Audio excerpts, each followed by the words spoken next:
hidup kami. Kami mau mengucap syukur dalam segala hal, dengan sikap ramah, penuh sukacita dan damai sejahtera. Kami percaya Yesus Kristus adalah Tuhan yang menjadikan kami anak Allah sesuai janjinya. Kami akan menyatakan sikap sebagai anak Allah dengan hidup pada tempat-tempat yang benar dan sesuai firman Tuhan sebagai wujud hidup kami yang rapi. Kami percaya Yesus Kristus Allah kami yang kudus, maka kami anak-anaknya harus hidup kudus, menjauhi dosa sebagai wujud hidup bersih. Kami percaya Allah Bapa telah memberikan talenta atau karunia pada kami sesuai kehendaknya yang harus kami kerjakan dan kembangkan bagi kemuliaan Allah sebagai wujud kami hidup rajin. Kami berjanji akan melaksanakan hukum pertama dan kedua. Kasihilah Tuhan Allahmu dengan segenap hatimu dan dengan segenap jiwamu dan dengan segenap akal budimu. Kasihilah sesamamu manusia seperti dirimu sendiri sebagai wujud merawat hubungan yang adil dan apa yang sudah ada pada kami. Dalam nama Yesus kami melakukan.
kami rindu Tuhan untuk mendengarkan kebenaran dari firman Tuhan Yesus.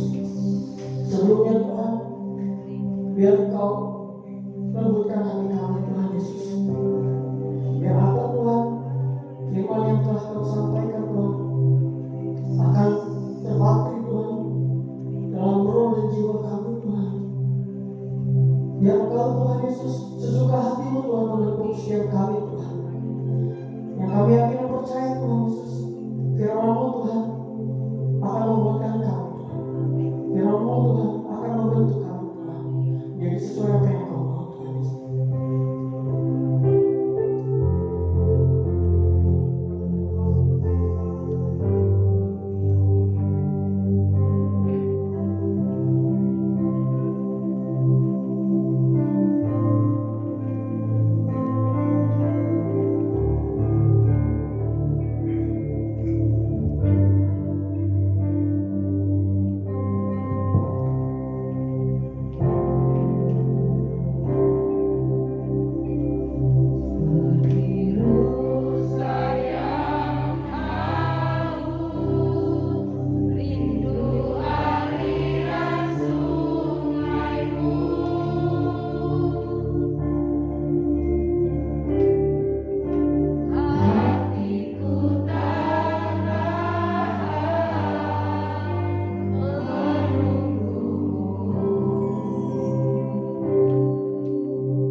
saat ini Tuhan, kami buka hati dan pikiran kami untuk Engkau berbicara atas kami, Bapak.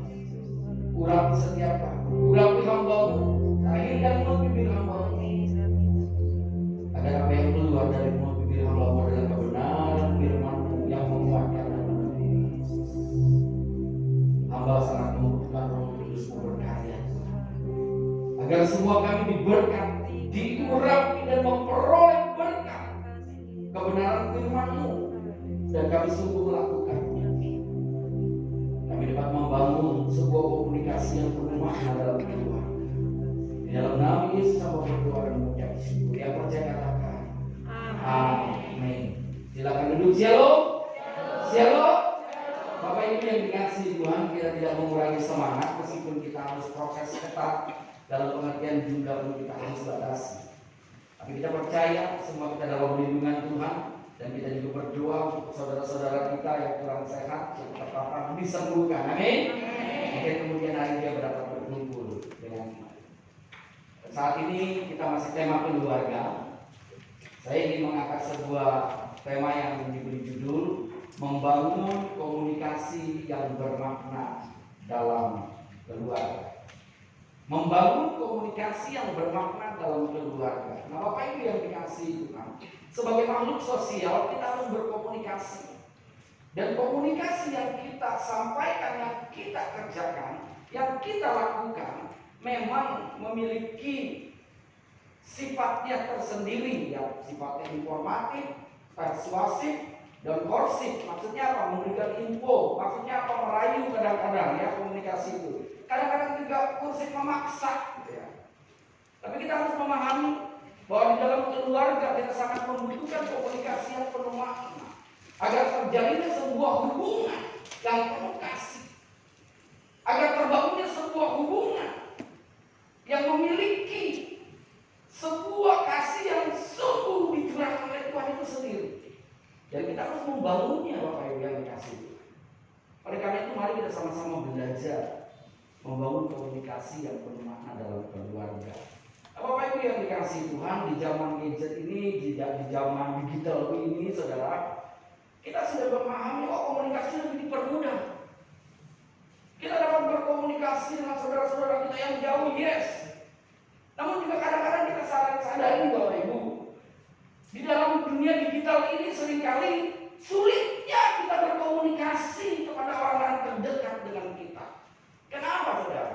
Saya katakan, alat komunikasi kadang menghambat komunikasi. Saya ulangi, alat komunikasi kadang menghambat kita komunikasi. Kenapa? Kita sudah tahu ada jargon tentang adanya gadget. Jargonnya apa? Gadget itu mendekatkan yang jauh dan menjauhkan yang dekat. Nah, Bapak Ibu yang dikasih Tuhan, ini sebuah kenyataan. Kita dapat berkomunikasi dengan saudara kita mungkin yang ada di luar negeri.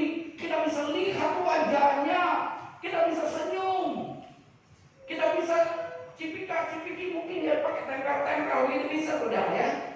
Dia bisa mendekatkan yang jauh. Namun juga ya, dapat apa, saudara? Menjauhkan yang dekat.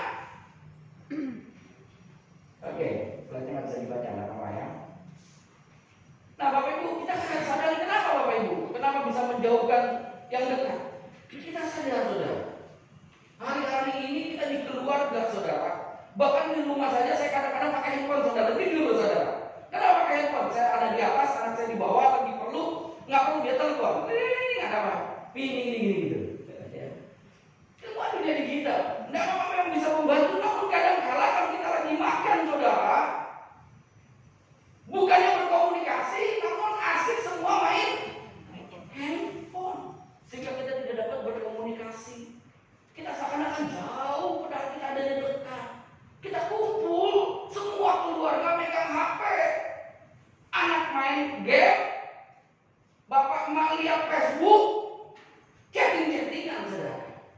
Kadang-kala juga nonton TikTok, kan? Lupa berkomunikasi dalam keluarga, sehingga menjauhkan. Oleh karena itu kita harus sadari, hari-hari ini kita harus bangun komunikasi yang bermakna. Apa sih komunikasi yang bermakna? Komunikasi yang bermakna adalah sebuah komunikasi antara pembicara dengan pendengar dapat saling mengerti dan memahami apa maksud-maksud yang disampaikan atau memahami pesan yang disampaikan, saling memahami antara pendengar dan yang menyampaikan.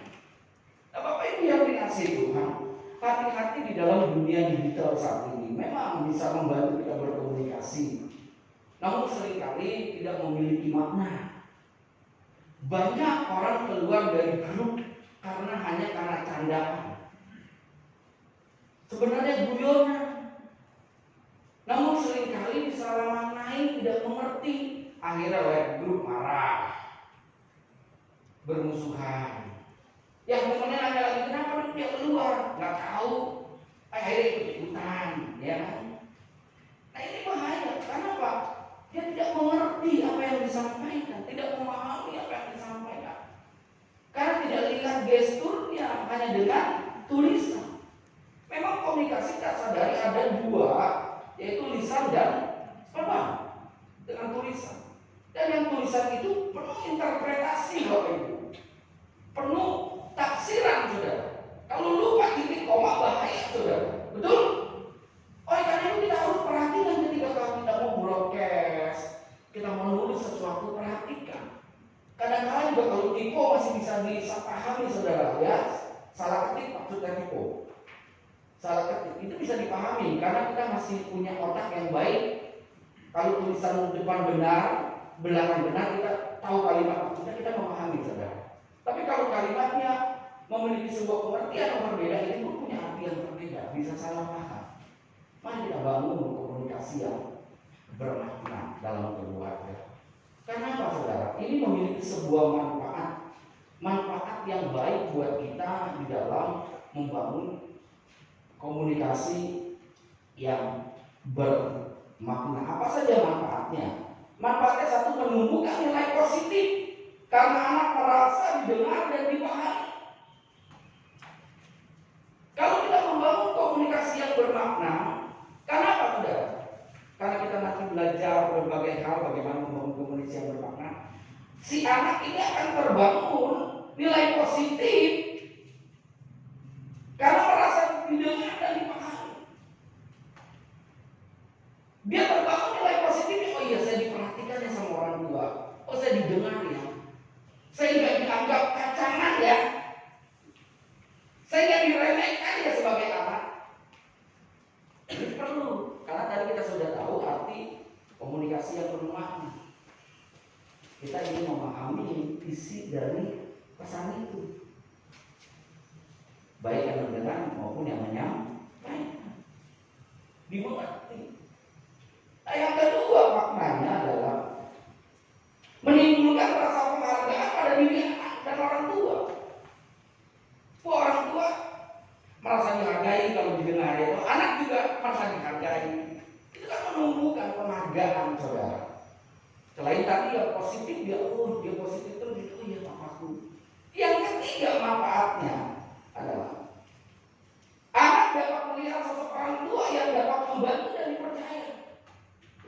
Anak bisa melihat bahwa orang tua itu benar-benar membantu dirinya dan dapat dipercaya karena mau berkomunikasi dengan intens. Betapa banyak hari-hari ini orang tua kehilangan waktunya karena anak sibuk dengan gadgetnya, orang tua juga sibuk dengan gadgetnya. Oke, punya quality time, main sama-sama ke mall, tapi di mall setelah duduk semua tetap pegang HP. Nggak berkomunikasi. Komunikasinya hanya klise, mau makan apa, selesai, ketemu makannya sudah, nggak ada lagi komunikasi. Jadi kita perlu bangun, saudara, karena memiliki manfaat-manfaat yang baik jika kita dapat menemukan sebuah tujuan yang berarti di dalam keluarga, terutama keluarga yang menjalankan kebenaran firman Tuhan. Nah, sekarang pertanyaannya, bagaimana kita membangun komunikasi yang bermakna? Mari kita belajar sama-sama. Yang pertama, kita harus jujur. Di dalam kita berkomunikasi komunikasi kita harus jujur. Apa yang dimaksud jujur? Apa yang ada di hati kita, kita ungkapkan sejujur-jujurnya. Kita tidak boleh banyak diplomasi, saudara. Dalam kebenaran firman Tuhan kita diajarkan kalau berdoa jangan bertele-tele, maksudnya jujur. Apa yang mau itu the point saja. Dan kita kepada keluarga kita harus jujur, kepada anak pun jujur, kepada istri pun jujur, istri kepada suami pun jujur. Apa yang ingin dikatakan? Memang ketika jujur ini seringkali menimbulkan sebuah konflik, saudara. Menimbulkan sebuah konflik. Karena pikiran kita yang liar dan seringkali kita berasumsi. Nah, kita belajar, saudara, dari kisah komunikasi antara Bani Ruben dan Bani Gad terhadap Musa. Di dalam Bilangan 32 kita diajarkan, kita melihat.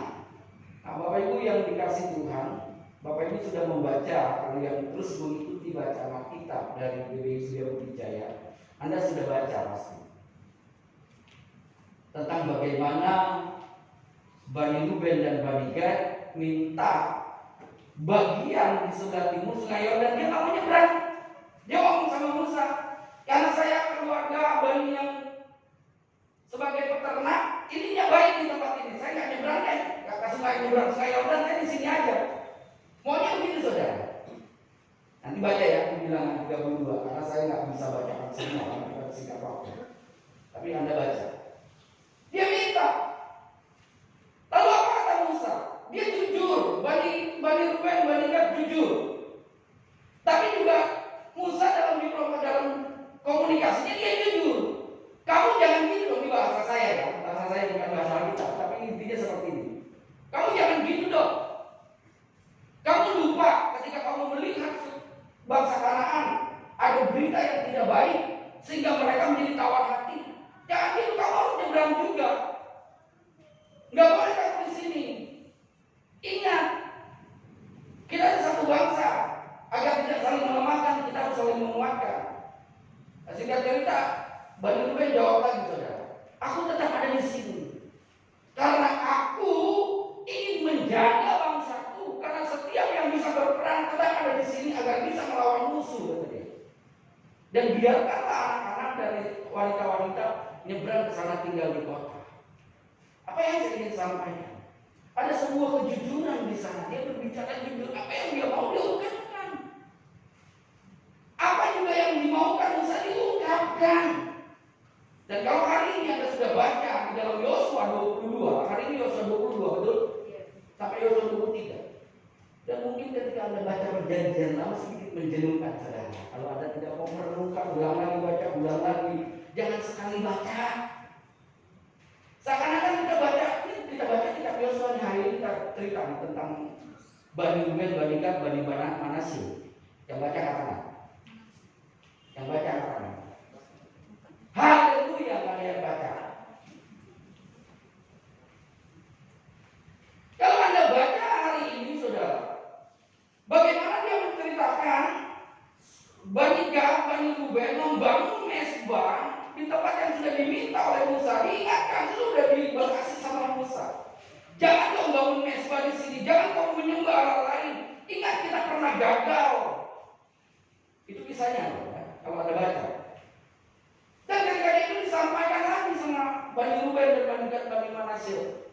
Aku membangun mezbah di sini bukan ingin menyembah Allah lain, tapi aku membangun mezbah di sini sebagai saksi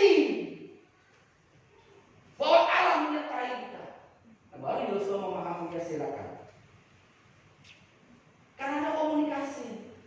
Nah, seringkali komunikasi kita tidak jujur.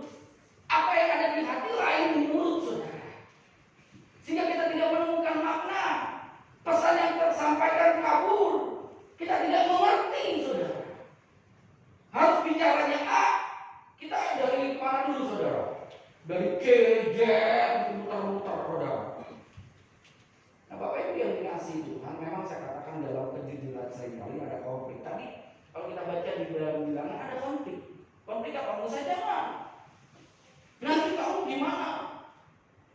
Melemahkan bangsa kita, bangsa Israel. Oh enggak, sejujur di sini saya mau melindungi.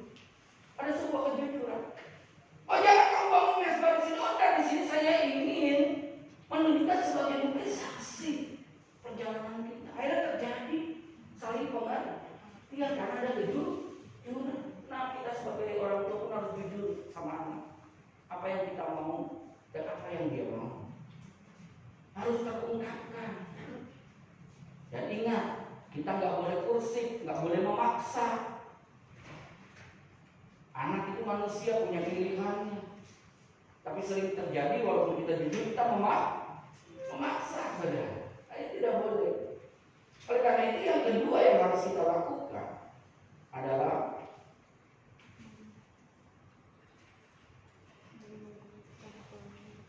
tidak membuat asumsi pribadi, ya, atau kita katakan melakukan sebuah pertanyaan yang jelas untuk mengerti dari apa yang disampaikan.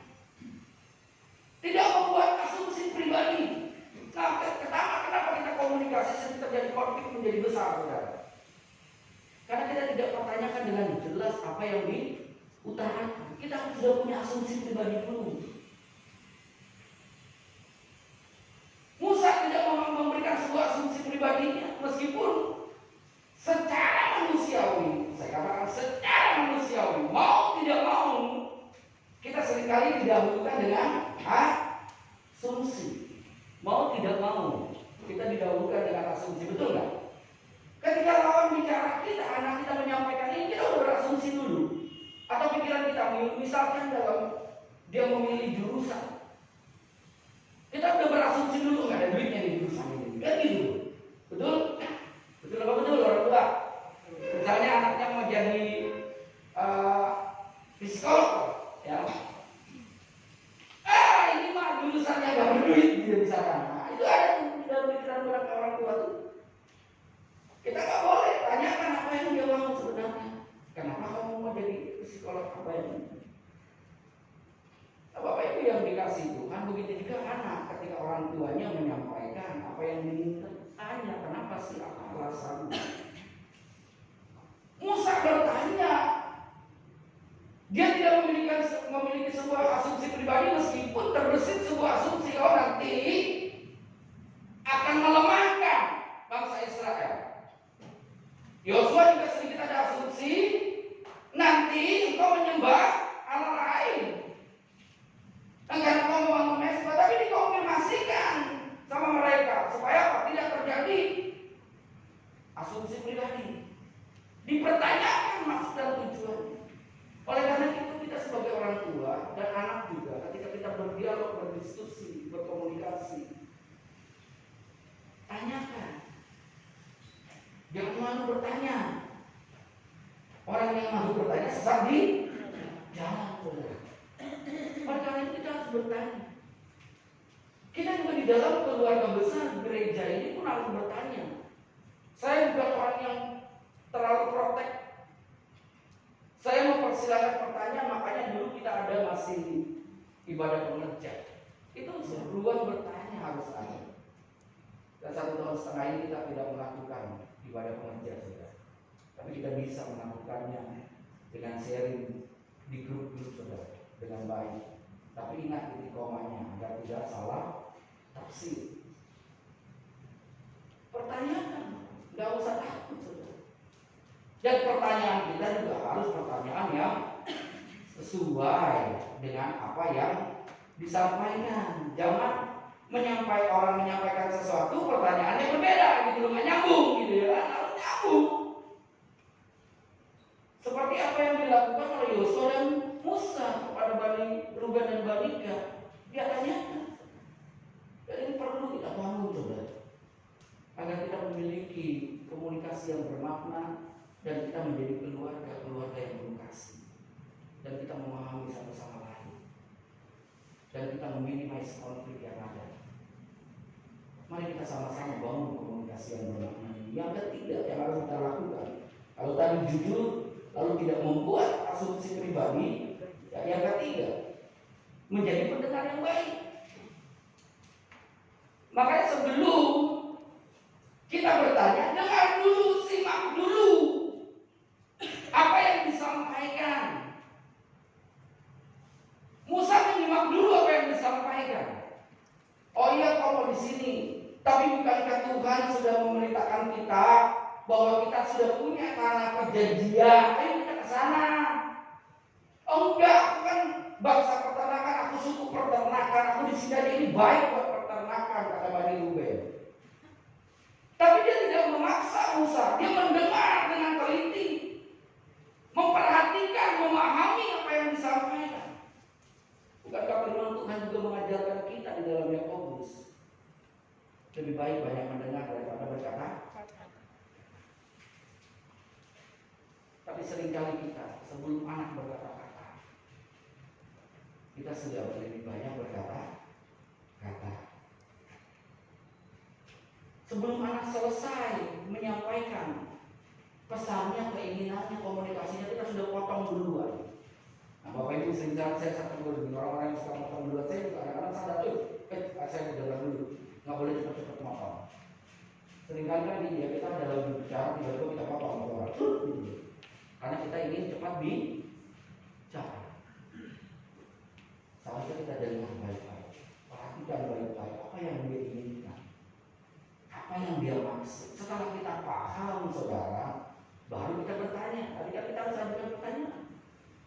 Makanya lebih baik mendengar. Dengar lebih baik. Yosua itu mendengar seluruh dengan baik-baik. Kenapa sih dia bangun mesbah? Meskipun dia juga punya alasan, jangan mau menyembah Allah lain. Dia pikir dia ingin menyembah Allah lain. Tapi dijelaskan oleh Bani Ruben, enggak, bukan mau menyembah lain, aku ingin membangun semua bebaskan menjadi saksi. Nanti Anda baca. Setelah dengar firman Tuhan ini Anda PR, karena tadi nggak ada yang baca di dalam Yosua 22 sampai 27. Nah, Bapak Ibu yang dikasih Tuhan, begitu juga Tuhan kita Yesus Kristus. Ketika seorang buta berseru-seru minta yang daun sembuhkan aku, lihat, perhatikan, saudara, murid-muridnya memotong perkataan itu. Diam, jangan ngomong lagi.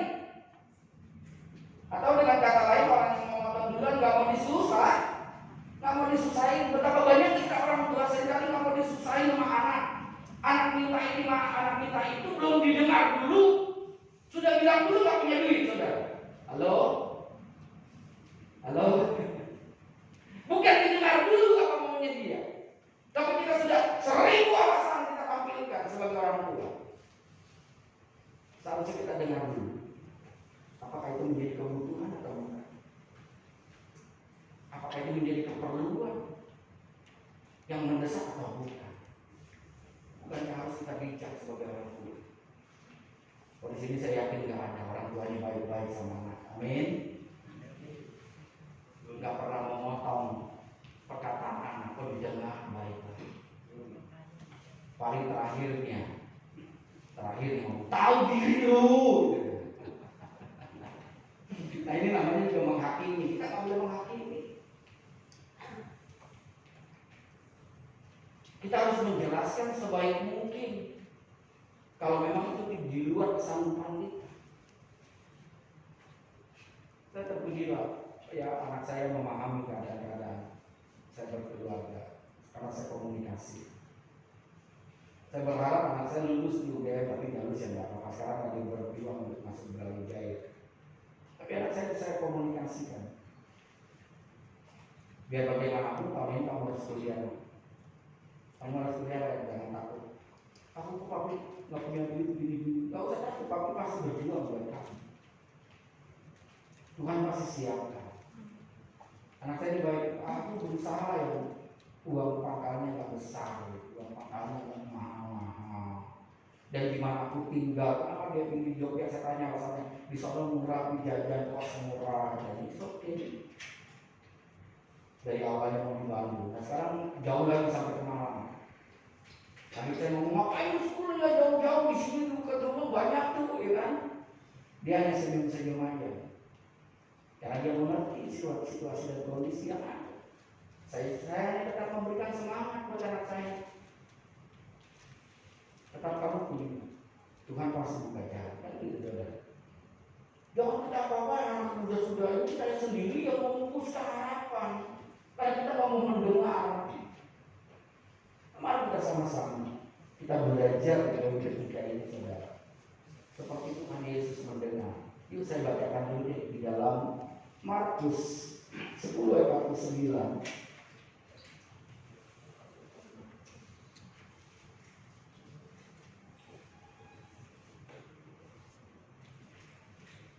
Markus 10 ayat 49.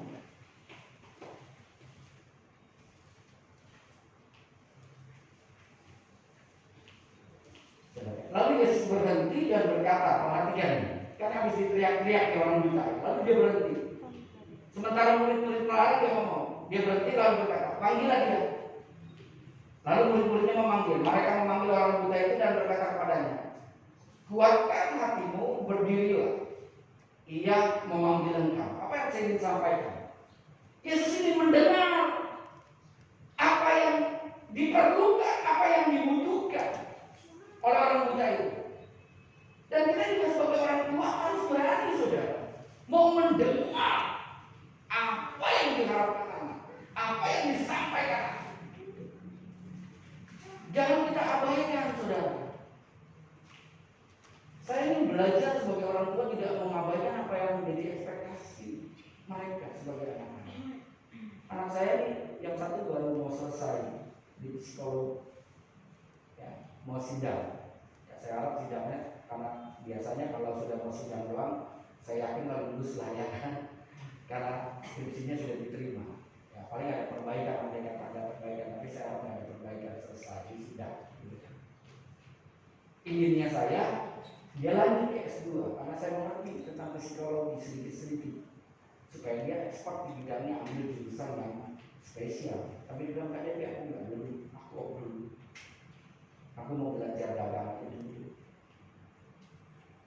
aku mau belajar bisnis dulu. Nanti kalau aku punya duit baru aku mau ambil S2. Nah kan saya juga, kita senang karena apa? Ternyata dia memahami keberadaan orang tuanya. Sementara saya menginginkan udah kuliah deh. Karena orang tua pasti bilang anak dia kan mau utang pinjam kayak gitu kan bisa kan. Tapi ketika dia ngerti, oh iya sama-sama ketemu, saling klop, saling pengertian, saling memahami, kan enak. Solusinya jadi kan terbaik. Oleh karena itu hindarkan untuk memotong pembicaraan, hindarkan menghakimi. Lebih banyak kita mendengar. Nah, penyakit sekarang baik anak maupun orang tua tidak mau mendengar. Ada istilah yang namanya pabing. Tahu ya? Pabing. Apa itu pabing? Nah, ini bukan makanan Bapak Ibu. Ya. Pabing itu sebuah istilah. Orang diajak ngomong tapi fokusnya sama handphone. Nah, sekolah nak, ngomong doang sekolah, tapi matanya, hatinya ada di handphone. Kadang anak juga, nah, jam berapa sekolah? Iya ntar, kalau ini jawab sudah, tapi otaknya di sini. Ini terjadi di dalam dunia sekarang, saudara. Enggak orang tua, enggak anak, fokusnya hanya handphone. Lihat HP, ngomong tapi ngomong, saudara, komunikasi. Makanya yang keempat yang perlu diperhatikan di dalam membangun komunikasi yang bermakna adalah kontak mata. Ini kontak mata penting, saudara. Kenapa penting kontak mata? Orang banyak istilah mata itu tidak dapat dibohongi, betul? Tapi kontak mata itu menunjukkan sebuah perhatian, sebuah kepedulian, enggak cuek. Nah, ini perlu kontak mata. Jangan ngomong mata di handphone. Siapa yang di sini kalau pacaran terima waktu diajak ngomong pacaran tetap main handphone? Siapa di sini yang terima anaknya diajak ngomong tapi anaknya tetap di depan game di laptop? Siapa anak juga yang suka ketika bapaknya diajak ngomong, mamanya diajak ngomong, asik main Facebook? Jujur kita. Mari kita sama-sama perbaiki Ini yang senyum-senyum walaupun saya nggak lihat Anda pakai masker, kelihatan kerut mata tersenyum, saudara. Pengalaman, saudara. Mari kita sama-sama bangun. Kontak mata itu penting, jangan pabing, saudara. Kalau ngomong lihat. Jangan mata kemana, mulut bicara. Mari kita sama-sama. Memang tidak mudah membangun sebuah komunikasi, tapi kita belajar membangun komunikasi yang benar. Ada kan kontak mata.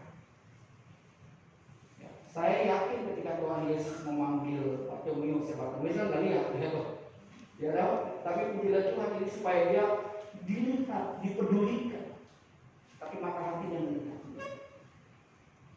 Dan kita sebagai orang tua biasakan lihat. Perhatikan anak-anak juga, perhatikan, tunjukkan hormatku sama orang tua. Halo, yang anak muda, apakah Anda saat ini ngomong sama orang tua benar-benar kamu tatap wajah face to face dulu, melihat, memperhatikan? Mari kita hadapan sebuah kontak mata.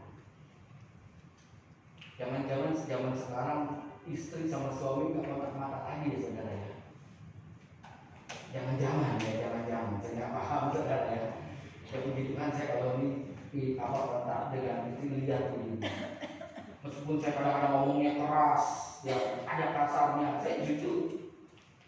Itu ekspresi memperhatikan sebuah kepedulian, mempertunjukkan sebuah kepedulian, mempertunjukkan bahwa saya aware dengan apa yang dia sampaikan. Nah, Bapak Ibu yang dikasihi Tuhan, mari kita bangun komunikasi yang bermakna agar kita benar-benar menjadi keluarga yang ilahi. Sekarang yang keberapa? Kelima. Karena tadi yang bisa ketiga saya langsung lompat ke yang keempat, kontak mata. Ya. Yang kelima yang harus kita lakukan. Ya, kita harus pahami ya, situasi dan keadaan, juga mempertimbangkan suasana hati si anak. Ini penting, saudara. Kita perhatikan suasana hati anak lagi gimana. Kan kita juga punya perasaan. Kita kadang-kadang dalam situasi nggak enak, kita ajak ngomong, ya kan? Nah, kalau ada orang lagi lihat grup nih, saudara, jangan Anda langsung tanya dia gimana, itu pasti lagi emosi, suasana hatinya lagi nggak enak. Nggak usah lagi diajak bicara, nggak usah lagi diajak ini. Apalagi kalau ada yang baru diputusin pacar, udah diemin dulu deh. Itu pasti susah diajak ngomongnya. Lihat situasi, kondisi keadaan ini, saudara. Apalagi dalam situasi kondisi misalkan ya kemana saya nggak lulus ya kan dia. Waktu itu saya ada di mana saya lihat juga nggak lulus sudah usaha lagi dengan kita pulang, kata mamanya gini, mamanya kayaknya sih ngomongnya sih nggak apa-apa, tapi hatinya sedih, udah jangan ngomong, saya bilang diamin aja. Kalau kita ajak ngomong dia lagi dalam situasi yang tidak mood gitu, kita ajak ngomong pasti nggak nyambung. Ini penting, saudara, dalam kita berkomunikasi. Perhatikan situasi dan kondisi, terutama suasana hati. Dan kita juga di dalam suasana hati yang tidak menyenangkan, jangan berkomunikasi. Contoh konkret, maaf nih, saya contohnya di rumah yang konkret. Ketika istri saya nih merasa nggak dibantuin ya, buat capek sendiri, ngepel sendiri, nyuci sendiri, ya kan? Begini sendiri, dulu kamu pada bantuin, udah gitu, ya kan? Rame kan gitu. Kan suasana hati kita saya pengaruh juga, kayaknya juga pengen emosi juga, pengen, tapi saya diem aja kan, saya diem aja. Dia tahu kalau saya diem, saya keluar kamar aja, saudara. Lu ngomong sendiri dalam hati saya. Udah ngomong sendiri, udah puas. Kalau saya timpalin, saya juga terbawa, saudara. Saya terbawa emosi. Saya akan lebih marah. Setelah itu saya ngomong dulu, kalau mau ngomong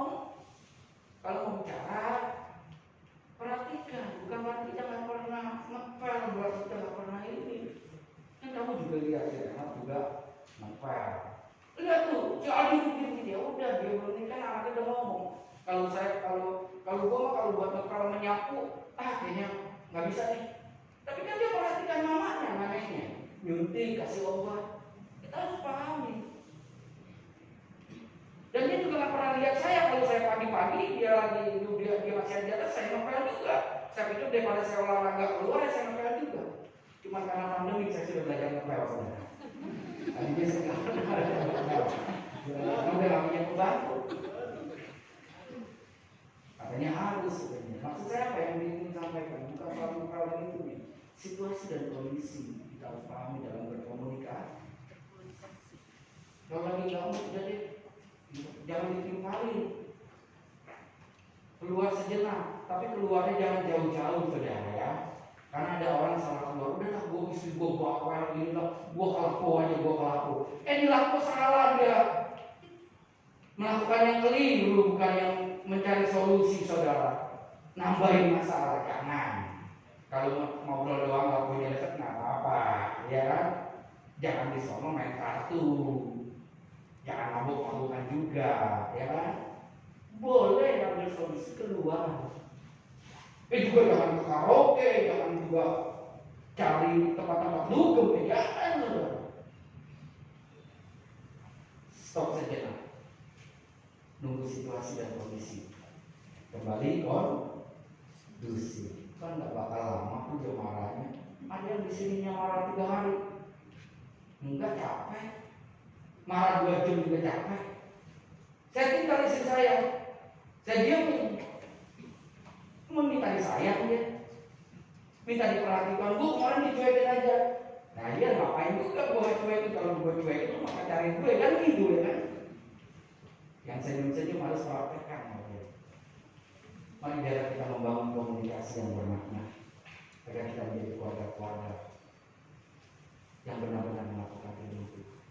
Tidak lain tujuan kita agar kita melakukan kebenaran itu, seperti yang dilakukan Musa Yosua terhadap Bani Ruben dan Gad, supaya mereka melakukan kebenaran itu, supaya mereka melakukan apa yang diperintahkan Tuhan, tidak keluar dari jalur kebenaran itu.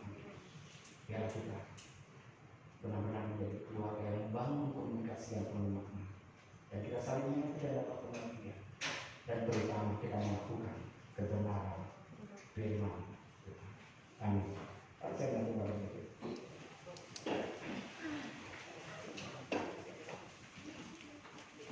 Mari kita berdoa. Terima kasih Tuhan, itu kebenaran firman-Mu yang mengajarkan kami, agar kami membangun sebuah komunikasi yang penuh makna. Kami sadar komunikasi itu penting, namun kami juga mau benar-benar menghargai ketika kami berkomunikasi. Kami harus jujur, kami harus terbuka sesuai dengan isi hati kami. Kami tidak boleh berselimut dengan yang bernama diplomasi. Dan kami juga mau Tuhan tidak membuat asumsi pribadi. Lebih baik kami membuat konfirmasi bertanya.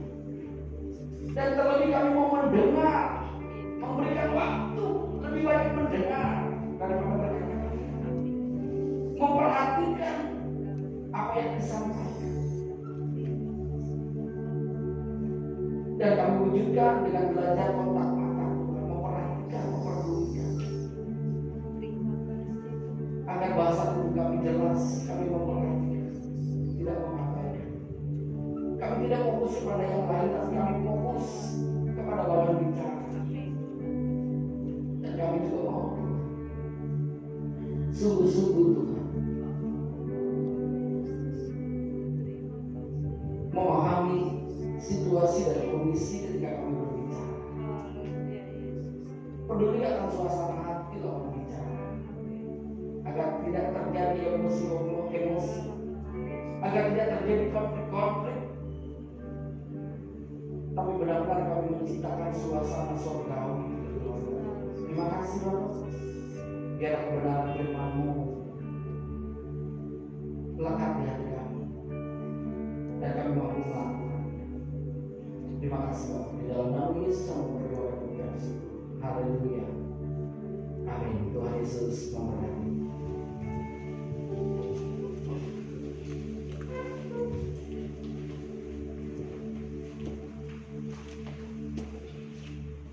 Tuhan, terima kasih untuk kebenaran firman Tuhan yang telah disampaikan oleh hambanya, Gembala Sidang kita, Pendeta Ridho Kurniawan, biar apa yang telah disampaikan merupakan kerinduan dari Tuhan Yesus sendiri atas gereja ini. Amin. Sebelum kita akan selesai ibadah pada pagi hari ini, sebentar kami akan menginformasikan ibadah sepekan pada minggu ini. Pada tim media boleh disiapkan.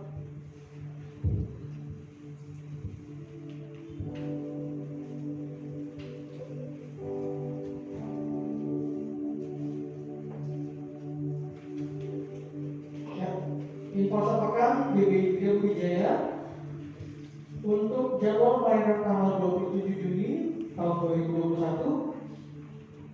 Tim yang akan bertugas adalah tim dari Saudari Diana, Asyar untuk ibadah pagi, Ibu Parosi dan Ibu Hobi. Untuk ibadah jam 11 yaitu siang hari, Saudari Lia dan Saudari Elizabeth. Untuk kebenaran firman Tuhan akan disampaikan oleh Pendeta Muda Lintaye. Untuk tim multimedia oleh tim serta musik dilihat oleh Martin, Cecil, Haris, Lisa dan Joy. Kami ucapkan selamat ulang tahun bagi jemaat sekalian yang merayakan ulang tahun pada minggu ini. Di situ ada Lai Alem Simbolo tanggal 21 Juni tahun 1995, Gimlos Tumanggur tanggal 24 Juni tahun 83, serta Rika Hutat Pea tanggal 26 Juni tahun 1999. Biar kasih karunia Tuhan melimpahkan atas kita semua. Informasi selanjutnya, selamat lahir baru kepada Selviani Anggreni, Okti Rismawati. Maju ke depan, Oh iya. bagikan. Untuk saudara yang saya sebutkan namanya boleh maju ke depan. Yang pertama yaitu Selviani Anggreni.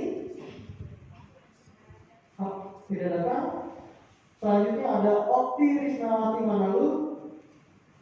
Boleh maju ke depan. Puji Tuhan. Selanjutnya ada Sanggani Ronaldi Manalu. Puji Tuhan, boleh maju ke depan. Dan terakhir saudara Chris Evan.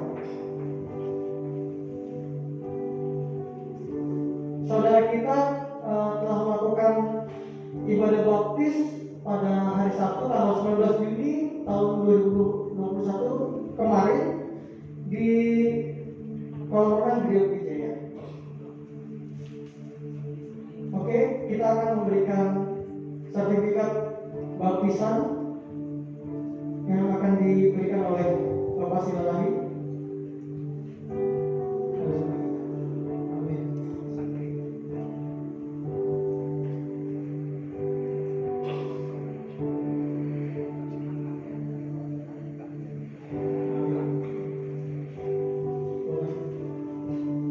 Puji Tuhan.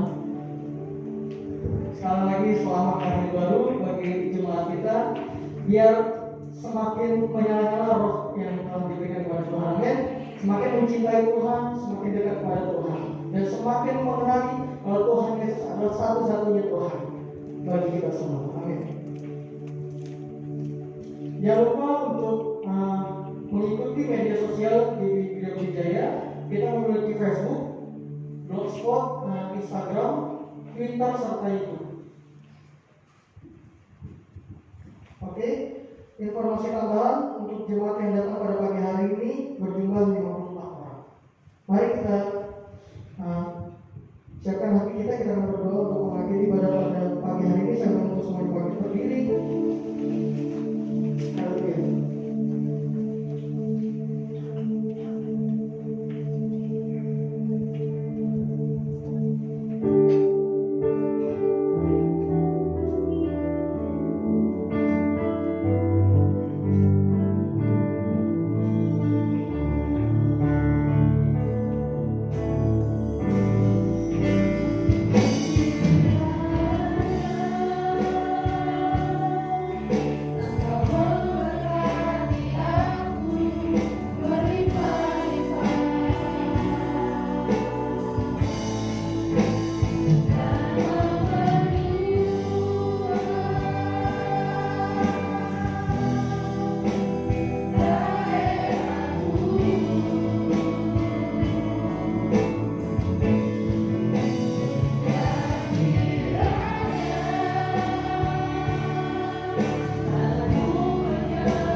atas firman yang telah Kau taburkan di tempat ini Tuhan Yesus.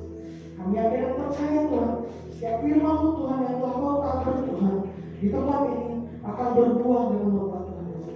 Dan kami yakin dan percaya Tuhan, saat kami mendengarkan firman-Mu Tuhan dan kami merenungkannya Tuhan dan melakukannya Tuhan, akan sesuatu yang luar biasa akan terjadi Tuhan atas hidup kami Tuhan Yesus. Ya Kau pulihkan keluarga kami Tuhan, Kau pulihkan setiap komunikasi antar keluarga Tuhan di tempat ini Tuhan.